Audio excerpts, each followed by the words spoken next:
Students, staff at Macklin School, honored veterans, and distinguished guests, thank you for inviting me to be a part of your Remembrance Day activities. Privilege to be invited to share with you how important Remembrance Day is to this nation and to myself included. My name is Connor Ryan, and actually, I grew up in Macklin. And believe it or not, I graduated in 2004 with some of your parents and relatives. And I don't know if you recall, but a lot of us met back 2016 when they let me land a helicopter in the sports field. And that's still one of the most cherished memories of my career. But fast forward to today, and I'm posted to the East Coast where I'm teaching the next generation of pilots how to fly the CH-146 Griffin TAC helicopter. The Griffin is Canada's frontline battlefield helicopter. I've been flying it for about 10 years, all over the world, including a combat tour in Iraq. Now our mission is threefold: is to provide aerial firepower, mobility, and reconnaissance on the battlefield. It's fun, it's fast, and there's no other job like it in the world. I love what I do.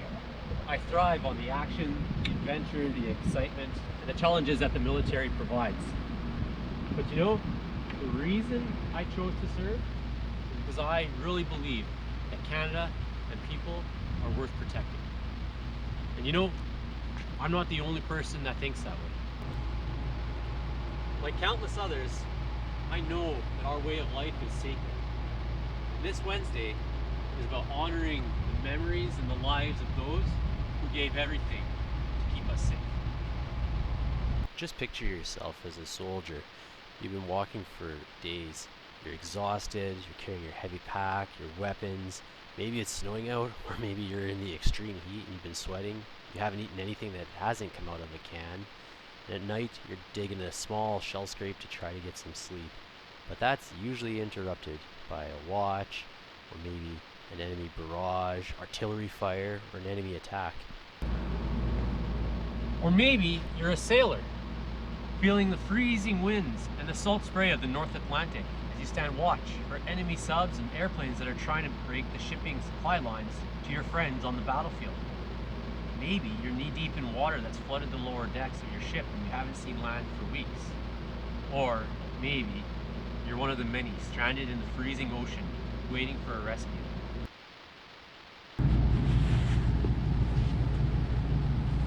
Or maybe you're an aviator in the Air Force, flying through fog, clouds, and rain in the dark of night without the benefit of radar. And all the while, enemy artillery shells are rocking your plane and they're testing your courage. And you don't know whether you're going to make it back alive or you're going to crash in enemy territory. All you know is that if you don't deliver your bombs on target, thousands of soldiers are going to lose their lives. Veteran stories cover a wide spectrum, from invigorating victories to demoralizing defeats. They all share a really common theme. And that's that military members' determination and their will to fight for freedom and peace, despite the hardships, despite whatever the world is throwing at them. They make those sacrifices. And they make them because that's what heroes do. War is scary. When the alarms start ringing and the bullets start flying around you, you begin to wonder whether or not you're going to make it home. If you're ever going to get the chance to see your parents again, or tell your spouse how much you love them, or hold your children and see them grow up. You start to wonder whether you get the chance to grow old, and maybe, is this the end? And for almost 61,000 Canadians who were killed in World War I, this was the reality. Another 45,000 who served in World War II didn't get their chance. Neither did more than 500 Canadians who lost their lives in the Korean War, or the 158 members who served in Afghanistan and would never come home. Another 164 Canadian Armed Forces peacekeepers have been killed while protecting vulnerable populations in unstable and dangerous regions during their United Nations missions. And sadly, death isn't the only toll on our serving men and women. Maybe some of you have grandparents or relatives that served in the military. And sadly, maybe you have someone close that never came home.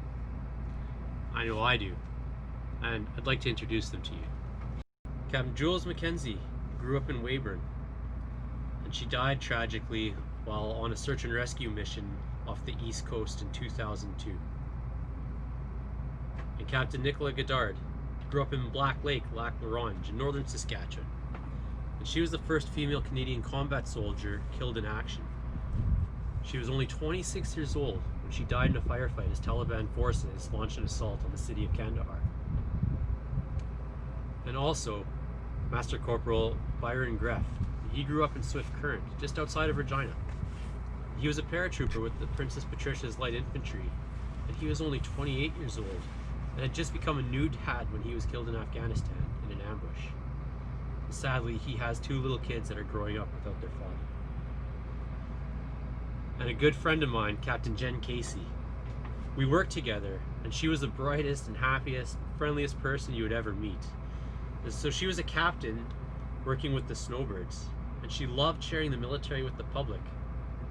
Now, if you remember this past summer, while the Snowbirds were touring Canada in an effort to raise their spirits during the COVID pandemic, there was a snowbird that crashed. She was the passenger. So although she and the captain, Rich McDougall, ejected, she unfortunately didn't survive. And Captain Brendan McDonald, he was a friend of mine, and we went to university and flight training together. He was a Cyclone pilot, and he flew helicopters with the Navy. While he was on Operation Reassurance, which was providing security and stability to Central and Eastern Europe, he was coming back to his ship, and there was a malfunction with the helicopter, which sent it plummeting into the Mediterranean, and he and all his crew unfortunately died. So the next time you're talking with your families, ask them about the veterans in Macklin. Take the opportunity to look around. The veterans and soldiers you see today have one thing in common, is they cared about you. They care about your families, they care about your way of life, and they are willing to risk their lives to keep you happy, safe, and free. You know, we build monuments and statues to honor our fallen. But you know what the best thing we can do is? To remember that these were real people. Young people. People that had families. People that had lives. They loved us and they cared about us. And they gave their lives to uphold our values. And it's so important that we never take for granted the sacrifices that they made. So this Remembrance Day, take the time, take the opportunity to be with your family, to keep yourself safe, and never forget the sacrifices that our heroes have made for us.